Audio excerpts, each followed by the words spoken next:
In this video, we will learn how to scan MS Forms file uploads for threats using the Cloud Immersive Virus Scan API in Power Automate. In this video, we will be using the Virus Scan API as a custom connector, which gives us access to the Advanced Scan API. This API checks for viruses, malware, and a wide range of content threats, including invalid files, macros, executables, and more. If you're curious about uploading the Virus Scan API to Power Automate as a custom connector, we've covered that process from start to finish in another video on this channel. We will begin by selecting the option to create an automated cloud flow, and we will then select the When a File is Created Properties Only trigger action. This trigger will initiate our flow when files are added to a folder that we specify. To configure our trigger action, we will first select our site address and library name. Following that, we will head down to the Advanced Parameters and click on the folder icon here. We will navigate folders in our SharePoint site until we find the folder that SharePoint automatically generates to store Microsoft Forms submissions. If you don't see something like this in your site, you can submit a test file through your form and check to make sure it populates in the app's Microsoft Forms path. If you haven't collected files with your form yet, this folder likely won't exist. Following our trigger, we will next add a Get File Content action. After we configure our site address once again, we will use the identifier value from our trigger step to satisfy the file identifier parameter.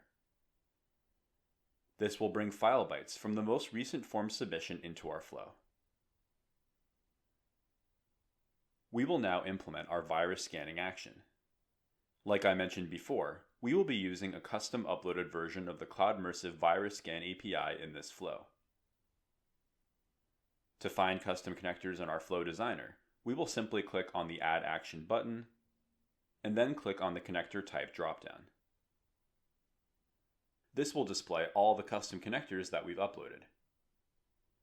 In this example, we have a few custom connectors available that we've uploaded for client demonstrations and things like that. The Demo Virus Scan connector contains the full Virus Scan API spec, which includes the Advanced Scan API that we'll be using.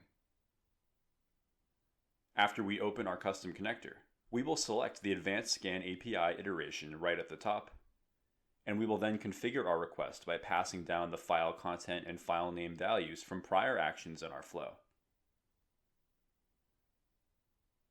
That's all we really need to do, but we should also take a peek at our advanced parameters before we move forward. As I mentioned earlier, this API differentiates itself with advanced content protection, which means it checks for invalid files, macros, executables, and a variety of other threats. All these threats are blocked by default, but we can elect to allow them by selecting Yes from any of these dropdowns.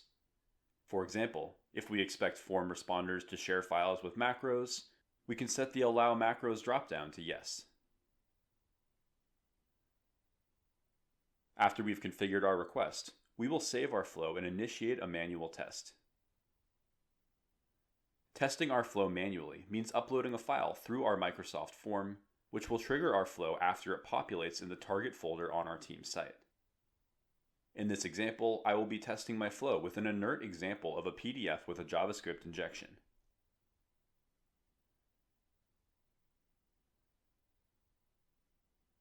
After our flow finishes running, we will open our Advanced Scan action to review our scan results. As we can see here, the test PDF file I used received a clean result false response, and the file was identified as invalid because it contained the JS injection. Files that don't rigorously conform with strict formatting standards are dangerous to leave hanging around in our system, and we should always take actions on them immediately before exposing site users to potential threats. We can use the response model to set up additional steps in our flow, like deleting our file or sending members of our security team an automated message about the insecure file contents. And that's all there is to it. If you have any questions for us after watching this video, please do not hesitate to reach out to a member of our team.